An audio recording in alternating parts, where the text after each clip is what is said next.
উম, পরীক্ষায় মূলত পথ সংক্রান্ত অঙ্কগুলো থেকে ৩ ধরনের অঙ্ক বারবার আসে। এই ৩ ধরনেরই আসে। সেটা হচ্ছে ধনাত্মক ধারা, ঋণাত্মক ধারা এবং চলক সংক্রান্ত যে পি তম পদ কত হবে, এম তম পদ কত হবে, এন তম পদ কত হবে। এই এই কয়েকটাই বারবার আসে। এই ৩ ধরনের। এখন যদি বলে কোনতম পদ ৩৫৩, যদি বলে ১৫তম পদ নির্ণয় করো। একটা বলছে পথ নির্ণয় করো আর একটা বলছে কোন পথ। প্রশ্ন কিন্তু এইখানেই পার্থক্য যে আমরা ধরতে পারি না আসলে যে আমি কোনটা ধরে করবো ম্যাথটা। তো পার্থক্য হচ্ছে যে কোন পথ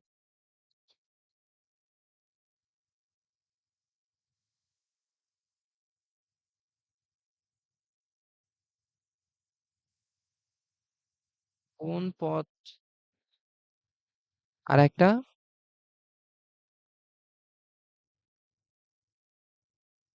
পদের মান নির্ণয় করো। মান নির্ণয় কর। এই যে ২ টাইপের ম্যাথ। আর একটা হচ্ছে কি যে এম তম পথ নির্ণয়, এন তম পথ নির্ণয়, এম তম পথ নির্ণয় এরকম। যে এম বলতে পারে, এন বলতে পারে, পি বলতে পারে যে এত তম পথ নির্ণয় করো। একটা পদের মান কোন পথ এবং এন এম পি তম পথ নির্ণয় করো। তো এই ৩টা টাইপের মধ্যেই থাকে পথ সংক্রান্ত যত ম্যাথ থাকে পরীক্ষাতে আসে। তো আমরা এখান থেকে ওই ৩টা টাইপেরই ম্যাথ করব। প্রথম ম্যাথ আমরা যেটা করব সেটা হচ্ছে ধনাত্মক ধারা সংক্রান্ত। যে ধনাত্মক ধারা আসছে এটার ম্যাথ কিভাবে করব। তো ধনাত্মক ধারা সংক্রান্ত ম্যাথ যদি আমরা করি তাহলে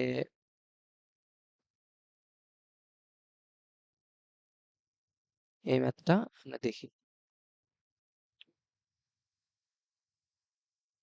যে এই ম্যাথটা বলছে কি যে 5 9 13 17 একটা ধারা যেটা বলছে 353 পথ নির্ণয় করো।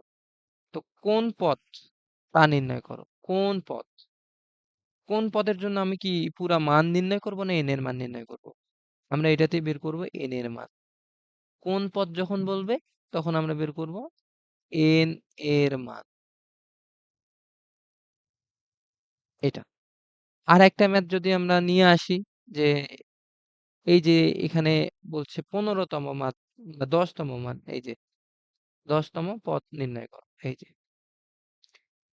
এই দুইটা ম্যাথের মধ্যে পার্থক্য কি? এই যে বলছে ধারাটির দশম পথ নির্ণয় করো।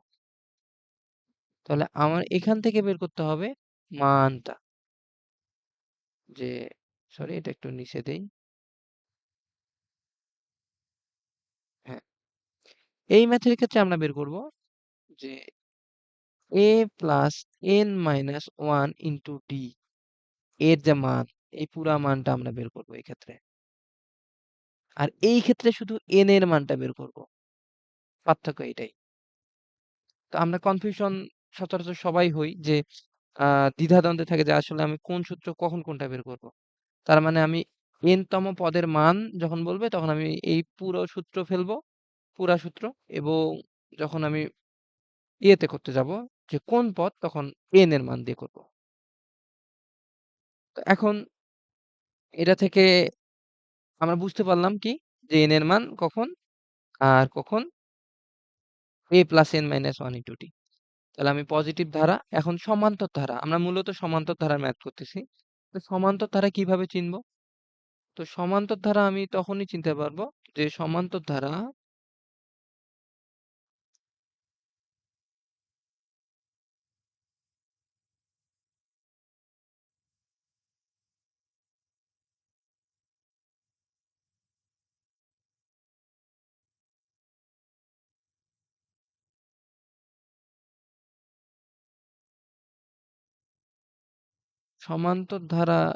কাকে বলে?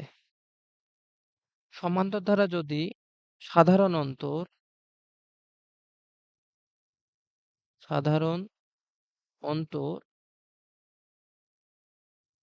সমান হয় তখন সেটাকে আমরা বলতে পারি যে সমান্তর ধারা। সেটাকে আমরা বলবো সমান্তর ধারা।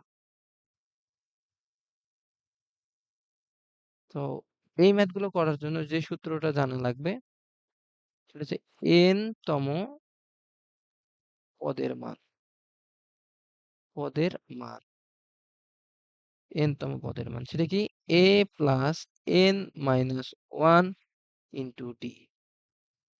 এই সূত্রটা জানতে হবে। তো এই সূত্রটার ক্ষেত্রে প্রতিটা প্যারামিটারের পরিচয় তো জানতে হবে, তাই না? তো এ হচ্ছে প্রথম পদ প্রথম পদ, ডি হচ্ছে সাধারণ অন্তর,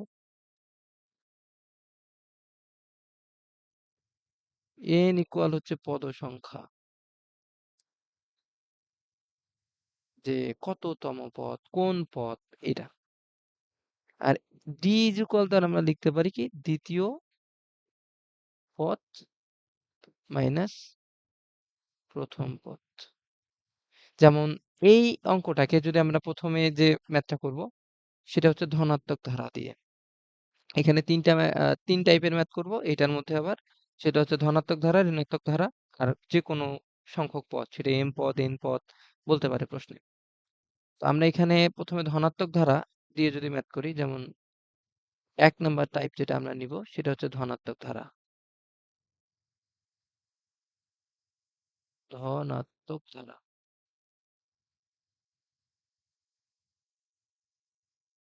ধনাত্মক ধারার ক্ষেত্রে ম্যাথটা আমরা যদি লিখি যে এইটাকে কিভাবে, আগে তো আমাকে কি হইতে হবে, যে নিশ্চিত হইতে হবে যে কি, যে এটা কি সমান্তর ধারা, এটা গুণোত্তর ধারা না কি।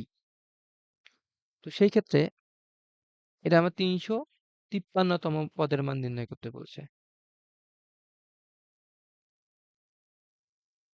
এই ম্যাথের ক্ষেত্রে। তো আমরা যদি এই ম্যাথটা এখানে নিয়ে আসি,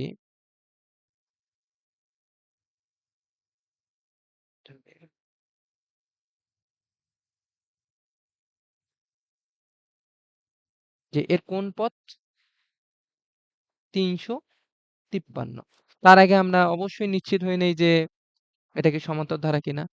ডিটা দেখি, আমরা ডি বের করে দেখি যে D is equal 9 minus 5।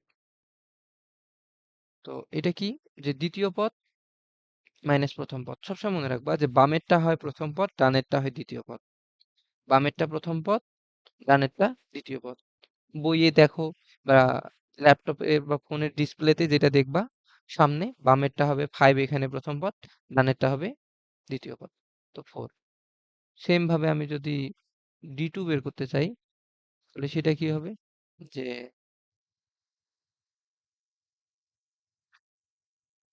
17 minus 13, এটাও কিন্তু আমার 4ই আসতেছে। তো আমি দুই ক্ষেত্রে দেখতেছি আমার অনুপাতটা অনুপাত না, অন্তর সেম।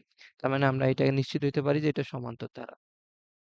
অতএব এটা একটা সমান্তর ধারা। তো এখন আমরা এটা সমাধানে আসি, যে আমরা কিভাবে এটাকে সমাধান করব। বলছে কি যে ৩৫৩তম পদের মান বের করো। তো ৩৫৩তম পদের মান বের করার জন্য কোন পদ ৩৫৩। তো আমরা এখান থেকে কি বের করব, বের করব n। আমাকে বলে নাই যে ৩৫৩তম পদের মান নির্ণয় করো, এটা বলে নাই, বলছে কোন তম পদ ৩৫৩। তাহলে আমরা জানি যে আমরা জানি যে n তম পদের মান, যেটাকে আমরা লিখবো a plus n minus 1 into D. এখন লিখতে হবে যে শর্ত মতে a plus n minus 1 into D is equal 353। মানে এই যে মানটা 353, এটা কিন্তু n তম পদের মান।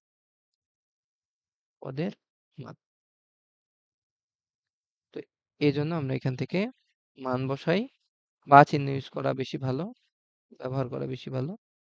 বা এ হচ্ছে 5,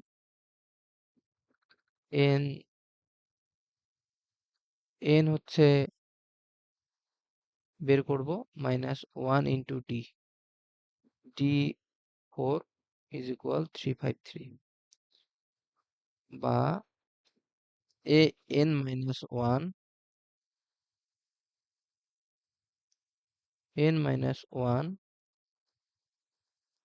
into 4 is equal 348, n minus 1 is equal 348/4। যদি ক্যালকুলেটরে হিসাব করে দেখি, 87। অর্থাৎ n is equal 88। তো n এর মান হবে 88। তাহলে 88তম পদের মান হবে 353। হ্যাঁ, এখন পরীক্ষায় আমি কিভাবে শিওর হব যে আমার অ্যান্সার হয়েছে 353? তো তুমি n এর মান 88 এইটাতে বসাই ফেলো, এই যে এই সমীকরণে। এটাকে যদি 1 নং সমীকরণ লেখার দরকার নেই, কারণ এই ম্যাথে তো আর সমীকরণ লিখতে হবে না। তো তুমি এখানে বসাই দেখো যে n minus 1 into d is equal 353। 353 বের করতে হবে, সরি, মান বসাও। মান বসাই দেখো যে a হচ্ছে 5 প্লাস n হচ্ছে 88 মাইনাস 1 ইন্টু d হচ্ছে 4। ক্যালকুলেটরে আমরা যদি দেখি যে 5 প্লাস 87 ইন্টু 4, 353। অতএব আমরা এটা করেও কিন্তু শিওর হইতে পারি যে অঙ্কটি আমার ঠিক আছে। তাহলে এটা কি ধনাত্মক ধারা গেল আর কি। এরপরে আমরা যে ম্যাথটা করব সেটা হচ্ছে ঋণাত্মক ধারার ম্যাথ। তো এইটা ম্যাথ পারলে সেম টাইপের ম্যাথ কোনগুলো পারা যাবে সেটা আমরা দেখি। না হওয়ার কারণ কি? হুম, তো অ্যান্সার কিন্তু এখান থেকেই, এই পর্যন্তই অ্যান্সার। ঠিক আছে? এখন তাহলে ধনাত্মক ধারা দিয়ে যত ম্যাথ হবে এই টাইপের মধ্যে। তো এই টাইপের ধনাত্মক ধারার মধ্যে কি কি ম্যাথ পড়তেছে? এই যে এটাও ধনাত্মক ধারার মধ্যে। বলছে কোন পদ, সেম ভাবে m তম পদ আমরা এটাতে আসতেছি, এটাও ধনাত্মক ধারা। প্রতিবারে আসছে 24, 23, 24, 22। কোন পদ 201, এটাও ধনাত্মক ধারা। দশমতম পদ আমরা আসতেছি ওইটাতে, দশমতম পদ। কোন পদ, এই যে এটা ধনাত্মক। তারপর কোন পদ 101, কোন পদ 399। তো একটা ম্যাথ করে এখানে আমরা কয়টা ম্যাথ পারতেছি? 1, 2, 3, 4, 5, 6, 7, 6টা ম্যাথ হয়ে যাচ্ছে। আরো যে 25 সালে যে ম্যাথগুলো আসছে ওগুলাও হবে একদম ধনাত্মক ধারা দিয়ে। এখন যদি আমি ঋণাত্মক ধারায় আসি, ঋণাত্মক ধারায় অনেকেরই ভুল হয়, কারণ সেখানে অন্তর বের করাটা কঠিন হয় আসলে, যারা নতুন প্রথম করে ম্যাথগুলা। তো আমরা এখন ঋণাত্মক ধারার ম্যাথ করব।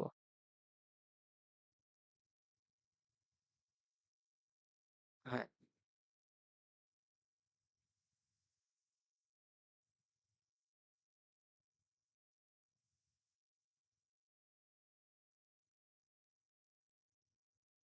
ঋণাত্মক ধারা।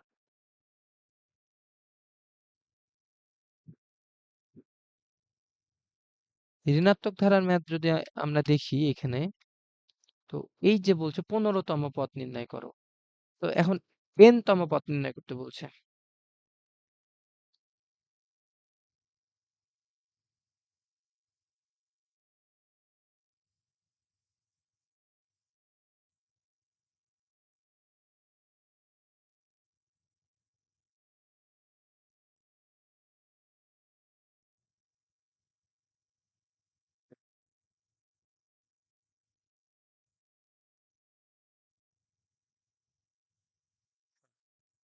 এইখানে আমরা আগে অবশ্যই শিওর হয়ে নেই, যে নিশ্চিত হই যে এটাকে সমান্তর ধারা। তো সমান্তর ধারার ক্ষেত্রে আমরা d1 দেখি, -5 দ্বিতীয় পদ ডানেরটা মাইনাস যেটা আমার সূত্র থেকে আসবে 2, তাহলে এটা কি হবে -7। একইভাবে আমি এই দুইটার মধ্যে বের করি, 12 19 এর ক্ষেত্রে বের করে দেখি যে কত আসে। আমি কালার দিয়ে বোঝাচ্ছি যে আমি প্রথমে যেটা করছি সেটা হচ্ছে 2 এবং 5 এর মধ্যে। এখন যেটা করব সেটা হবে 12, দুঃখিত,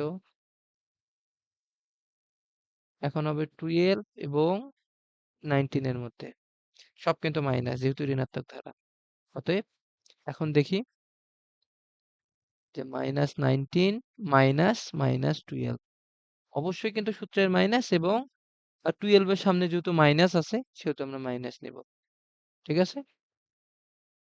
12 এর মানে সামনে যেহেতু মাইনাস আছে। তো আবার মাইনাসে মাইনাসে এখন কি হয়ে যাবে? প্লাস। যে মাইনাসে মাইনাসে প্লাস হয়ে যায় সেটা হবে কি?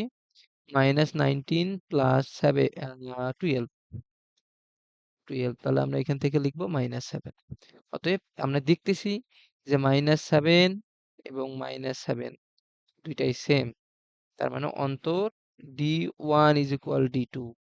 অতএব এটা একটা সমান্তর ধারা। সমান্তর ধারা। ওকে। তাহলে আমরা সমান্তর ধারা এখন বলছে যে 15তম পথ। আমরা আগেই বুঝে নেই যে 15তম পথ নির্ণয় করো। এখানে কিন্তু বলে নাই এটার মতো যে কোন পথ, তার মানে n চাইনি। আমরা চাইছে 15তম পদের মান। পথ নির্ণয় করো মানে মান সহ নির্ণয় করো। তো 15তম পদের মান কি আসবে? আমরা জানি যে n তম পদের সূত্র। আমরা জানি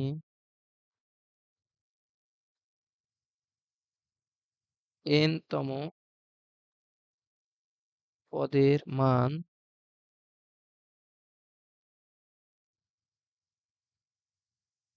হবে a plus n minus 1 into d।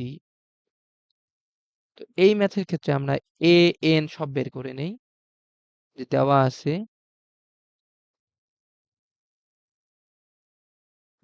আছে a is equal to d is equal -7, n যেটা দেওয়া আছে সেটা কি 15। এই যে এইটাই কিন্তু n এর মান, যে 15তম পথ n এর মান 15। অতএব আমরা এখন সূত্র বসাই। অতএব 15তম পদের মান বসাই। প্রথম পদ 2 plus n 15 minus 1 into D কত? ডি হচ্ছে -7। ব্র্যাকেট ইউজ করা ভালো। তো এখান থেকে আমরা দেখি যে 2 প্লাস 15 মাইনাস 1 ইন্টু -7, ক্যালকুলেটরে তুলো, -96। তো আমার অ্যান্সার কি? যে 15তম পদের মান কি হবে? -96। এটা হবে অ্যান্সার। ঠিক আছে? তো ঋণাত্মক ধারা নিয়ে যত ম্যাথ আসবে, যদিও ঋণাত্মক ধারার ম্যাথ কম আসে, একটা আসছে, যদি আসে তাহলে কিন্তু অবশ্যই এই নিয়মে করতে হবে। তো আমরা 2টা টাইপ শেষ করলাম, আরেকটা টাইপ। আমি আরেকটা টাইপ এইদিকে দিয়ে দিচ্ছি যেন আমাদের দেখতে সুবিধা হয়। পরে আমরা এটাকে কম্পেয়ার করব 3টাকেই, যে আসলে 3টা টাইপের মধ্যে। আরেকটা টাইপ হচ্ছে কি, যে চলক দিয়ে আরকি। এখানে m তম পদ চাইছে, n তম চাইতে পারে, p তম চাইতে পারে। যেমন এই ম্যাথটা। তো আমরা ঋণাত্মক পদের মান শেষ করলাম। ঋণাত্মক পদ বলতে পারি, তারপরে এটা আমরা করলাম এখন। আমরা কিন্তু এই নিয়মে কিন্তু এটাও করতে পারি। দশম পদ, তাহলে আমি এখানে n এর মান 10 বসাবো। এখানে বলছে 15তম পদ, এটা তো আমরা করলাম 15তম, তাই না? এটা 15তম। আবার এরপরে দেখি এখানেও দশম পদ, এটা n এর মান, এটা n এর মান। ঠিক আছে না? সব কিন্তু হয়ে যাবে। আমার n এর মান জাস্ট বসাইলেই হয়ে গেল। তো আরেকটা যেটা টাইপ আছে সেটা হচ্ছে এই যে এই টাইপের। আমরা এটাকে নিয়ে যাই।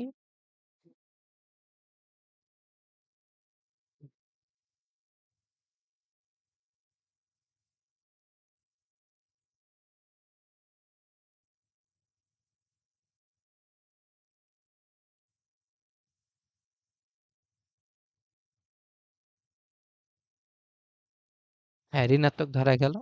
এখন যে কোনো পথ বের করতে পারবে, বলতে পারে।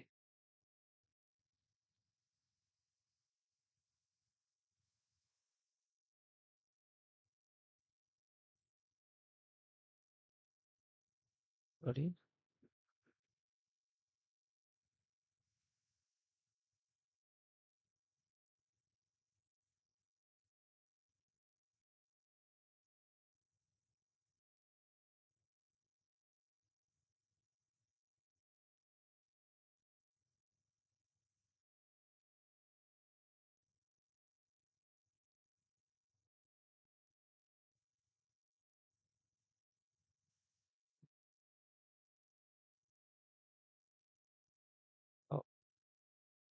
এম তম পথ। তো এখানে আরো দেওয়া থাকতে পারতো যে এন, পি, কিউ, যা দেওয়া থাকতেই পারে, যা কিছু। কারণ এই ধারাটাও কিন্তু আমার ঋণাত্মকও হইতে পারতো। এখানে যে ধারাটা দেওয়া আছে এই ধারাটা ঋণাত্মকও হইতে পারতো। তো আমাকে জানতে হবে যে আমি কিভাবে সলভ করব, কিভাবে সমাধান করব, এটা আমাকে জানতে হবে। তো এইটার সমান্তর ধারা দেখি দুইটার মধ্যে পার্থক্য। এই দুইটার মধ্যে পার্থক্য দেখো ৩, এই দুইটার মধ্যে পার্থক্য দেখো ৩, এই দুইটার মধ্যে পার্থক্য ৩। বিয়োগ করো। ১৭ থেকে ১৪ বিয়োগ, ১১ থেকে ৮ বিয়োগ, সেম ভাবে ১১ থেকে ৮ বিয়োগ। অর্থাৎ ডি এর মান আসবে আমার এখানে কি 3। তাহলে এম তম পদ। তো তার মানে আমি কি করব এখানে এন এর জায়গায় শুধু এম ব্যবহার করব। আমি যেখানে এন ইউজ করতাম না ওইখানে আমরা এম ইউজ করব, বা পি, কিউ, যখন যেটা দেওয়া থাকবে। তো দেখি যে এম তম পদ নির্ণয় করি। এম তম পদ নির্ণয় করি, এম তম পদ নির্ণয় করি, নির্ণয় করি। তাহলে সেটা কি হবে যে আমরা জানি এম তম পদের সূত্র কি, যে a plus n minus one into d. আমার এখানে কি কি দেওয়া আছে, প্রশ্নে কি দেওয়া আছে, এ 8, ডি 3, এবং এন এর মান যেটা দেওয়া আছে এম। তাহলে এখন আমরা যদি মান নির্ণয় করি, এ মান 8 plus M minus one into 3, calculation করে দেখি 3m মাইনাস 3। তো 8, একবারে ক্যালকুলেটরে আমি ক্যালকুলেটর না, 3m প্লাস 5। তো কিন্তু এটাই কিন্তু অ্যান্সার। আর আমি এম এর মান এখানে যত দেওয়া থাকবে প্রশ্নে ততই হবে অ্যান্সার। যদি এম এর মান দেওয়া থাকতো 10, তাহলে 10 বসাও। তো 10 বসায় কত আসবে, 3 দশে 35।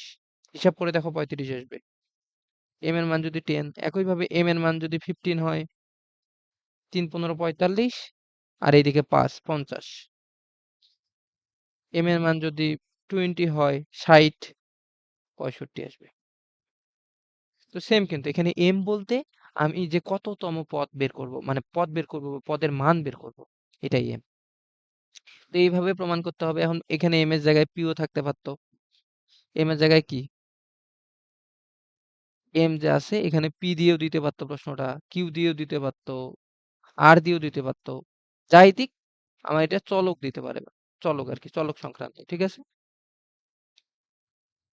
হুম। তো আমরা এইটাই আর কি এখান থেকে, ও আচ্ছা, এই টাইপটার নাম দেওয়া হয়নি। এই টাইপটার নাম আমরা চলক ভিত্তিক টাইপ দিয়ে দেই, যে আমরা চলক এখানে প্রশ্নে যেটা চলক দেওয়া থাকতেছে আর কি। তো আমরা এটাকে 3 নাম্বার টাইপের মধ্যে ফেলে এটাকে বলবো আমরা চলক ভিত্তিক, চলক ভিত্তিক। এটা সুন্দর করে খাতার মধ্যে যদি এটা নোট রাখা যায়, পরীক্ষার সময় কিন্তু পদ নিয়ে যত প্রবলেম এর মধ্যেই থাকবে, মানে এর বাইরে আর পদ নিয়ে কোনো সমস্যা বের হবে না। তো এই আমরা এখন তিনটাকে যদি কম্পেয়ার করি, 1 মিনিটের মধ্যে আমরা রিভিউ ক্লাসে আসি, রিভিউ দেই, তাহলে আমরা বুঝতে পারতেছি যে ধনাত্মক ধারার ক্ষেত্রে আমরা আগে দেখব যে আমাদের এখানে অন্তর কি আসতেছে। সমান আসলে সেটা সমান্তর, যদি অনুপাত সমান হয় তাহলে সেটা হবে গুণোত্তর। গুণোত্তর পরের হয়তো সামনের দিকে আমি পড়াবো। তার আগে এখন দেখতেছি ধনাত্মক ধারা, ঋণাত্মক ধারা, কিন্তু এটা কি সমান্তরাল। তাহলে মেইন যে বিষয়টা বুঝতে হবে অঙ্কে, সেটা হচ্ছে কোন পদ বের করতে বলতেছে, এবং পদের মান চাচ্ছে কিনা। একবার চাচ্ছে কোন পদ n এর মান, আর একবার চাচ্ছে দশম পদ বা 15 পদ, 20 পদ মানে 20তম পদ, যেগুলাই বলুক আরকি। তো বোঝার বিষয় এখানেই যে পদের মান হলে আমি এই সূত্র ফেলবো, আর যদি বলে কোন পদ তাহলে আমি এই সূত্র। আশা করি যে আমার এই ৩ টা টাইপের উপর ভিত্তি করে এই ৩ নিয়মে ম্যাথ করে যত বাকি ম্যাথ আছে সব পারা যাবে। এখানে আমি এই স্লাইডটা দিয়ে দিব, কমেন্টে দিয়ে দিব, ১ম কমেন্টে। ওইখান থেকে তোমরা এটা রেডি করে রাখতে পারো। সাজেশন আকারে তোমার সামনের পরীক্ষার জন্য রেডি করে রাখতে পারো। তো এই আজকের আলোচনা। তো সবাইকে ধন্যবাদ। এই পর্যন্তই।